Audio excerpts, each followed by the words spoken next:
ये 9th class का last chapter है फिजिक्स का, साउंड यानी ध्वनि। देखो बच्चों, आप जहाँ भी पढ़ते हो, जैसे भी पढ़ते हो, ये तो मैं ना देख पा रहा हूँ आपको, न समझ पा रहा हूँ आपको, क्योंकि वीडियो लेक्चर की तो यही सबसे बड़ी कहानी है कि हमारे संवाद आप तक पहुँचते हैं, आपके संवाद हम तक पहुँचे।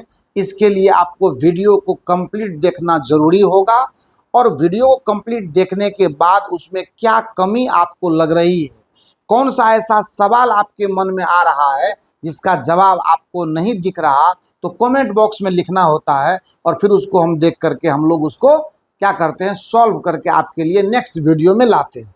ये सब आपको सब मालूम है, क्योंकि आज के डेट में ऑनलाइन क्लास से लगभग हर बच्चा वाकिफ है। लेकिन उन ऑनलाइन क्लासेस के समूह से कोई ऐसा लेक्चर, कोई ऐसा प्लेटफॉर्म आपको चुनना होता है जहाँ की भाषा, जहाँ की लिखावट, जहाँ के स्पीच, हर चीज़, और जहाँ से कॉन्सेप्ट का क्लियरेंस सबसे बेहतर हो, उसको आपको सेलेक्ट करके और उसको सब्सक्राइब करके उसी के हिसाब से चलना है। यहाँ साउंड एक नया फिजिक्स है, एक नया कॉन्सेप्ट है। सबसे पहले समझते हैं कि साउंड जो है, ये ध्वनि जो है, ये एक प्रकार का तरंग है। ये क्या है? एक प्रकार का वेव है, जिसे हम लोग तरंग कहते हैं। और एक बात है कि आज चूंकि ये पहला लेक्चर है, तो मैं कुछ अपनी बातें आपको बताने जा रहा हूँ। सबसे पहले अगर हमसे कोई ये पूछता है कि वेव यानी तरंग है क्या, पहला क्वेश्चन यहीं से शुरू करते हैं कि तरंग क्या है और तरंग क्या है। सबसे पहले आप इसको समझिए, what is wave. What is wave, तरंग क्या है।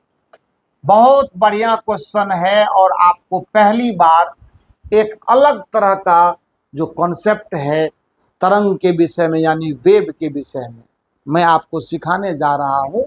अगले 10-15 मिनट तक आप ध्यान से इन बातों को सुनने की कोशिश करें, समझ तो आप जाएंगे ही, ये मेरी गारंटी है। सबसे पहले आप जान लीजिए कि वेव जो होता है, यह है एक विधि है, एक प्रोसेस है। किस काम के लिए भाई? एनर्जी को एक पोजीशन से दूसरे पोजीशन तक ले जाना, पहुंचाने का काम करता है तरंग। तब तो आपके मन में ये बात आएगी, हम तो ट्रकों पर एनर्जी भर करके यहाँ से सिलीगुड़ी भेज देंगे। वो भी है एनर्जी ट्रांसपोर्टेशन, यानी ऊर्जा को एक जगह से दूसरे जगह पर ले जाने की दो विधि होती है ना। ऊर्जा ढोने की दो विधि होती है, ऊर्जा ढोने की दो विधि। हमारी प्रकृति में दो विधियां हैं। एक विधियां जिसके विषय में मैंने आपको चर्चा किया कि किसी भी चीज में ऊर्जा का पैकेट आप भरेंगे, वो वस्तु, वो व्यवस्था खुद चलकर जाती है, एक जगह से दूसरे जगह अपने साथ ऊर्जा ले जाती है। जैसे मैं अगर खा पी करके पूरा टाइट हूँ, अच्छा पाचन है हमारा, बेस्ट डाइजेशन के साथ जो हमने एनर्जी जनरेट की, जो हमारे शरीर में ऊर्जा आई, तो मेरी ऊर्जा यहाँ से किसी दूसरी जगह पर तब जाएगी जब मैं खुद चल कर जाऊँगा। इसको कहा जाता है फिजिक्स में mechanical process of energy transportation, यांत्रिक विधि ऊर्जा को एक जगह से दूसरे जगह ट्रांसपोर्ट करने की, पहुंचाने की। तो ये जो विधि है, सपोज कीजिए कि ये ट्रक है, ये क्या है? ट्रक है। तो ये जब ऊर्जा को ढोएगा, इसके अंदर क्या भर दिया है मैंने? ऊर्जा भरा है। ये जब एक जगह से दूसरी जगह पर जाना चाहेगा तो कैसे जाएगा?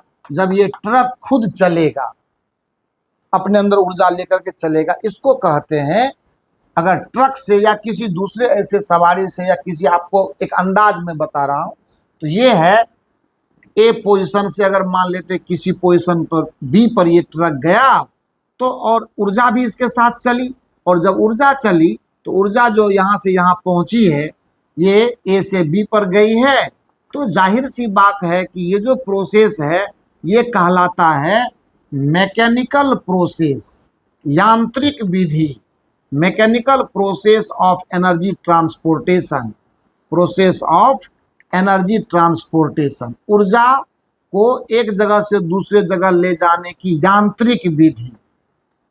तो जब वेव का कॉन्सेप्ट नहीं आया था, है ना, यांत्रिक विधि, मैकेनिकल की हिंदी होती है क्या बेटा, यांत्रिक, यांत्रिक विधि है ये ऊर्जा ढोने की। जब ये कॉन्सेप्ट आया तो एनर्जी ट्रांसपोर्टेशन का काम चल रहा था, लेकिन कुछ दिनों बाद जब हमारे वैज्ञानिकों ने एक दूसरी विधि का इजाद किया, जैसे अभी आपके सामने में मैं हूं ना, मैं बोल रहा हूं और मेरी जो आवाजें हैं वो हमारे कैमरे में कैद हो रही है, तो मतलब ये आवाज यहां से चल करके कैमरे तक जा रही है, फिर उसके अंदर सिस्टम लगा हुआ है, वो उसको कैच करता है। आखिर ये जो मेरी ध्वनि ऊर्जा है, जो मैंने जो बोल करके स्पीच निकाला, जो आवाजें दी, हमने इस माध्यम को ऊर्जा दिया और ऊर्जा देने के बाद वो ऊर्जा चल करके वहां तक पहुंचा। अभी तक आपको वेव की परिभाषा नहीं मिली है। इसमें क्या होता है ना, अब टू द पॉइंट चलते हैं। ऊर्जा एक जगह से दूसरे जगह तक जाती है जब ऊर्जा को ले जाने वाला माध्यम भी साथ चलता है। Mechanical process of energy transportation में क्या होता है, जिस माध्यम के पास ऊर्जा है, जिस सिस्टम के पास ऊर्जा है, वो सिस्टम खुद विस्थापित होकर के जब तक नहीं जाएगा तब तक ऊर्जा एनर्जी ट्रांसपोर्ट नहीं होगी। लेकिन बहुत ही कमाल का ये प्रोसेस है तरंग की विधि ऊर्जा ढोने की। जानते हैं, इसमें माध्यम का कण या माध्यम का वो जिसके पास भी ऊर्जा हमने सप्लाई किया, वो खुद चल करके अपनी जगह से दूसरी जगह नहीं जाता पर ऊर्जा को भेज देता है। ये कहलाता वेव प्रोसेस। तरंग यही है। तरंग जो है वो ऊर्जा ढोने की एक दूसरी विधि है जिस विधि में पार्टिकल यानी कण बिना विस्थापित हुए सिर्फ एनर्जी को भेज देता है।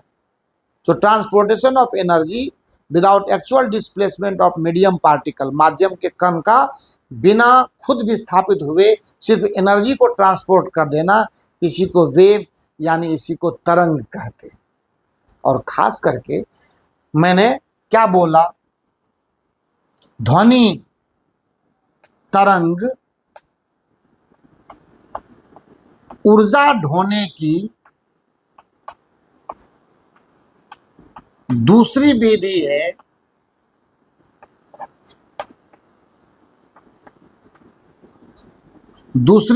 है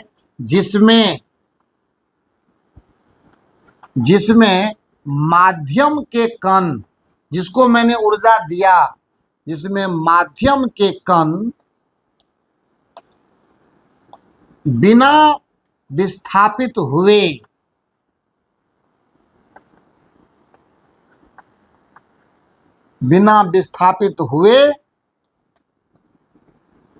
ऊर्जा को स्थानांतरित कर देती है, स्थानांतरित कर देता है। यही है ध्वनि तरंग यानी वेव, साउंड वेव। तो ध्वनि ऊर्जा जाती है इसमें। जैसे मैं अभी बोल रहा हूं, आवाजें हमारी इस हवा के माध्यम से एक जगह से दूसरी जगह पर जा रही है। अब तो थोड़ी थोड़ी बात समझ में आई होगी और आना भी चाहिए। फिर से एक बार जान लेते हैं।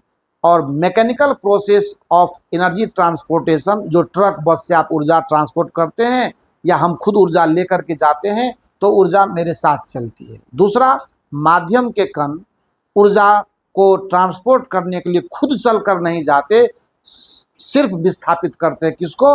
ऊर्जा को एक जगह से दूसरी जगह भेज देते। पर एक बात आपने गौर नहीं किया, मैं आपको बता देता हूं। चाहे ट्रक ने ऊर्जा ढोया, चाहे हवा ने ऊर्जा ढोया, अभी तो मैं बोल रहा हूं तो मेरे और सिस्टम के बीच में तो हवा ही नहीं एक माध्यम है। या फिर आप दो दोस्त बात करते हैं, क्लास में टीचर आपको पढ़ा रहे होते हैं, उनकी आवाजें आप तक पहुंचती है, तो बीच में हवा एक माध्यम है। बिना हवा के, बिना माध्यम के ऊर्जा कभी भी, वेव कभी भी नहीं चल सकता। खास करके ये वेव जो ध्वनि ऊर्जा की मैं बात कर रहा हूं, इसके लिए माध्यम का होना जरूरी है। तो ट्रक में भी मैंने माध्यम देखा, मैंने ध्वनि ऊर्जा को भी एक जगह से दूसरे जगह ले जाने में माध्यम देखा, और जरूरी रूप से देखा। अगर आपको यकीन नहीं हो तो आप बैंक के काउंटर पर चले जाओ, शीशे का एक विंडो लगा रहता है, शीशे से आपको दीवार से आप इस साइड और बैंक का स्टाफ उस साइड, आपको बोलने के लिए एक होल बना दिया जाता है, उसी से बोलना होता है। अगर उसके इतर बोलिएगा तो चूंकि उसने क्या कर दिया है, एक शीशे की दीवार लगा दी है, माध्यम को डिस्कनेक्ट कर दिया है, आपकी आवाज वहां नहीं पहुंच पाएगी। अब आपको अंदाजा लग गया होगा कि माध्यम का सख्त जरूरी है। सो तरंग दो प्रकार के होते हैं, इन्हें हम लोग यांत्रिक तरंग कहते हैं। जिस किसी भी तरंग को एक जगह से दूसरे जगह पर गमन करने के लिए माध्यम की आवश्यकता पड़ती है, वो मैकेनिकल वेव यानी यांत्रिक तरंग कहलाता है। और ध्वनि ऊर्जा भी उसी का एक हिस्सा है। पर यहीं पर बात समाप्त नहीं होती, तरंग और भी होते हैं। जैसे प्रकाश भी तरंग है, सूर्य से जो प्रकाश किरणें आती है वो भी एक तरह का तरंग है। ऐसे सूर्य प्रकाश निर्वात से भी चलती है, हवा में भी गमन करती है। ये बात सही है कि नहीं है? तो इस प्रकार का तरंग जिसको गमन करने के लिए माध्यम की अनिवार्यता नहीं होती, उसको हम लोग विद्युत चुंबकीय तरंग यानी इलेक्ट्रोमैग्नेटिक वेव्स कहते हैं। और सनलाइट, जिसको व्हाइट लाइट भी कहा जाता है, 10th क्लास में एक लंबी चर्चा है इसके ऊपर। लंबी तो नहीं है, लंबी चर्चा तो जाके 12 में मिलेगा आपको, पर थोड़ी बहुत बात है करनी वहां पे, थोड़ी बहुत थोड़ी सी। तो वहां पर जाकर के थोड़ा बहुत हम लोग प्रकाश के विषय में जानेंगे, समझेंगे। पर वहां पर भी इसका वेव कॉन्सेप्ट उतना डोमिनेंट नहीं रहेगा आपको। आप एकदम आराम से, हम लोग ज्योमेट्रिकल ऑप्टिक्स वहां पर पढ़ेंगे, परावर्तन, अपवर्तन, ये सब चीज चलेगा, लेंस वगैरह, दर्पण वगैरह का काम करेंगे। यहाँ पर हम आपको सिर्फ ये बताने की कोशिश कर रहे हैं कि ध्वनि एक प्रकार की ऊर्जा है जिसके गमन के लिए माध्यम की सख्त आवश्यकता होती है। और जब माध्यम नहीं होगा तो ये कभी गमन कर ही नहीं सकता। सो वेव को हम लोगों ने, तरंग को दो हिस्सों में बांटा। एक को कहते हैं नॉन मैकेनिकल वेव। नॉन, ये मैं अपने खाते से आपको बता रहा हूं, इंट्रोडक्शन, इसीलिए मैं अपनी बातें रख। नॉन मैकेनिकल वेव्स, जिसको हम लोग, या इसी को कहा जाता है इलेक्ट्रोमैग्नेटिक वेव। आप चिंता न करें, मैं हिंदी लिख रहा हूं, हिंदी लिखूंगा इसके नीचे, इलेक्ट्रोमैग्नेटिक वेव्स है ना। इसके गमन के लिए मैं फिर से बता रहा हूं, विद्युत चुंबकीय तरंग, इसको क्या बोलोगे आप? विद्युत चुंबकीय तरंग, ठीक है। विद्युत चुंबकीय तरंग के लिए क्या, किसकी अनिवार्यता नहीं है? माध्यम जरूरी नहीं, माध्यम जरूरी नहीं। इस पर उतना फोकस हमको अभी करना है, फिर आपको बताना है। और दूसरा होता है मैकेनिकल वेव्स, इसको यांत्रिक तरंग कहते हैं। मैकेनिकल वेव्स का ही एक हिस्सा है हमारा ध्वनि, है ना। इसको यांत्रिक तरंग कहते हैं। और आपको यांत्रिक तरंग के गमन के लिए माध्यम अनिवार्य है।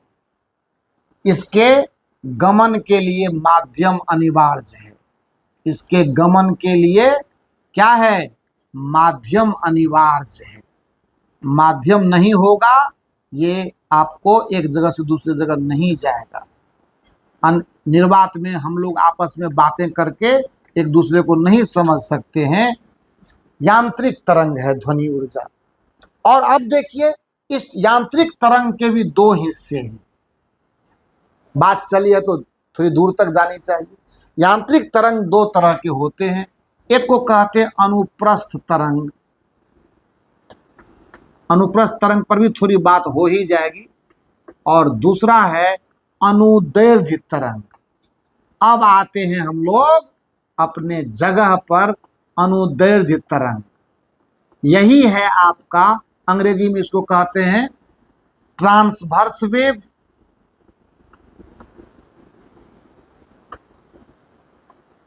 और इसको कहते हैं लॉन्गिट्यूडिनल वेव। लॉन्गिट्यूडिनल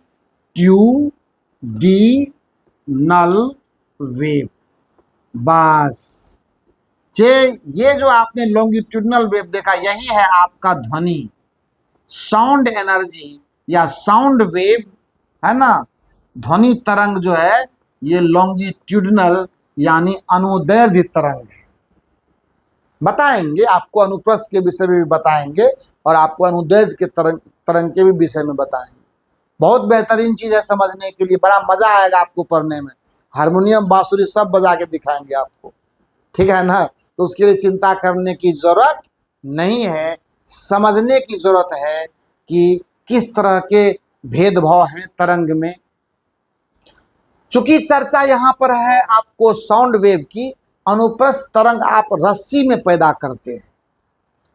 क्या करना है, तो रस्सी में इसको तरंग को पैदा करते हैं। देखिए अभी टू द पॉइंट, हम जैसे मान लेते हैं कि हम अभी को हमको साउंड पढ़ाना है ना, सिखाना है ना आपको, तो साउंड तो सीखेबे करेंगे। जो चीज हम बाद में नहीं सिखाएंगे उसकी तो बात थोड़ी कर लेते हैं। ये देखा जाए, यहाँ मान लो वो खूंटा ले लीजिए आप, इस खूंटे से एक रस्सी बांध दीजिए, या इधर लीजिए खूंटा, इधर पकड़ा देते हैं इसको। मान लो यहाँ पर मैंने सपोर्ट लिया और यहाँ पर एक लड़का को मैंने कहा कि बेटा तुम इसको पकड़ के और तुम इसको ऊपर नीचे ऐसे ऐसे ऐसे ऐसे ऐसे इसको तुम हिलाओ। जब ये लड़का इसको धागा को, इस रस्सी को ऊपर और फिर नीचे हिलाएगा, इस तरह का एक इसमें मामला आएगा, है ना। ये मामला इस तरह का आएगा और लगातार आता रहेगा। अब इसकी भी बात है, क्या है नहीं है उस पर तो बाद में बात करेंगे। तो माध्यम के कण, रस्सी है ये, क्या है ये, रस्सी। इस रस्सी का विस्थापन यहाँ जो पकड़ के रखा हुआ है, ये ऊपर और नीचे, अगर मैं कहूँ कि ये हमारा एक्स डायरेक्शन है और ये मैं कहूँ कि ये हमारा वाई डायरेक्शन है, थोड़ा सा टेक्निकल आपको होना पड़ेगा क्योंकि आप फिजिक्स पढ़ रहे हैं, समझ गए ना। हर तरह के बच्चे देखते हैं, आप अगर कमजोर हैं तो थोड़ा मेहनत करना है। जो भी दिक्कतें आएगी उसको 1000 बार सिखा देंगे हम, आपको प्रॉब्लम नहीं है। पर अच्छे बच्चे भी वीडियो देखते हैं, तो सबके लिए मिला जुला करके काम करना होता है। ये वाई डायरेक्शन में आप इसको क्या करते हैं, डिस्प्लेसमेंट यानी विस्थापन देते हैं यहाँ वाले हिस्से को, रस्सी के जिसको आपने पकड़ रखा है। लेकिन तरंग मतलब चलता किधर है, इधर की तरफ चलता है। तो माध्यम कण के विस्थापन, अब यहां से परिभाषा है किसका, तो अनुप्रस्थ तरंग का। अनुप्रस्थ तरंग की बात मैं कर रहा हूं। माध्यम के कण का विस्थापन अगर तरंग के गमन की दिशा पर लंबवत हो, आप ऐसे ऐसे चला रहे हैं, ऐसे ऐसे, पर तरंग कहां जा रहा है, आगे जा रहा है। आपका विस्थापन ऐसे हो रहा है, तरंग ऐसे जा रहा है, 90 डिग्री पर है दोनों, ये इधर एक्स में और आपका हाथ वाई में। ये अनुप्रस्थ तरंग की कहानी। जब कभी भी, और ये सबसे बेहतर so well so good waves in a string, धागा में पैदा किया गया जो तरंग है अनुप्रस्थ तरंग होता है, ठीक है। और जब इसको समझ लिए, माध्यम के कण का विस्थापन, माध्यम के कण का विस्थापन तरंग के गमन की दिशा पर लंबवत, तरंग के गमन की दिशा पर लंबवत, ठीक है, पर लंबवत, ये है आपका अनुप्रस्थ तरंग। अब आते हैं अनुदैर्ध्य तरंग पर, जहां जिसको लेकर के कि हम आगे बढ़ेंगे। अनुदैर्ध्य तरंग क्या होता है ना, इसमें अगर मान लेते ये माध्यम है तो देखा जाए इस तरह से, फिर यहां पर देखिए संपीड़न और विरलन, ये देखिए प्रैक्टिकल में जनरली लोग कराते हैं इसको। देखिए ऐसे ये बढ़ेगी, जैसे मैं बोल रहा हूं ना, तो मैं जो एनर्जी फेंकता हूं तो मेरे सामने की हवा दबती है, दबती जैसे वो उसके साथ एनर्जी गई, फिर वो क्या करती है, एनर्जी को, ऊर्जा को आगे भेजती है, फिर वो अपना जगह पकड़ लेती है, फिर जिसके पास वो ऊर्जा गई वो दबी। तो देखते हैं ना, यहाँ पे कंप्रेशन बना, यहाँ पे वो रेयरफैक्शन, इसको विरलन बोलते हैं, फिर इसने ऊर्जा वहां पहुंचाया तो यहाँ पर कंप्रेशन बन गया। तो इसका मतलब है कि ध्वनि तरंग जो आगे बढ़ रहा है, गति कर रहा है, ये उसी दिशा में कर रहा है जिस दिशा में कि माध्यम के कण का विस्थापन हो रहा है। समझ गए ना, माध्यम के कण का विस्थापन और ध्वनि के गमन की दिशा दोनों सेम है ना। तो माध्यम के कण का विस्थापन, के कण का विस्थापन तरंग की गमन के दिशा में, विस्थापन तरंग के गमन की दिशा में, ये है ध्वनि तरंग या अनुदैर्ध्य तरंग। अनुदैर्ध्य तरंग की यही कहानी है, ठीक है, अनुदैर्ध्य तरंग की यही कहानी है। तो बस आज हम लोगों को चूंकि पहली मुलाकात है इस चैप्टर में, तो बहुत ज़्यादा इसमें कुछ करना नहीं है, हमने सिर्फ तरंग को समझाया आपको, हल्की फल्की बातें बाहर की भी की। तो नेक्स्ट वीडियो के लिए हम लोग वेट करते हैं और आज के इस लेक्चर को यहीं पर एंड करते हैं। मुझे लगता है कि बातें तो बहुत की हमने, तो चैनल को सब्सक्राइब कीजिए, दोस्तों में इसको ये पब्लिश कीजिए, चर्चा कीजिए, ग्रुप डिस्कशन कीजिए। Thank you so much.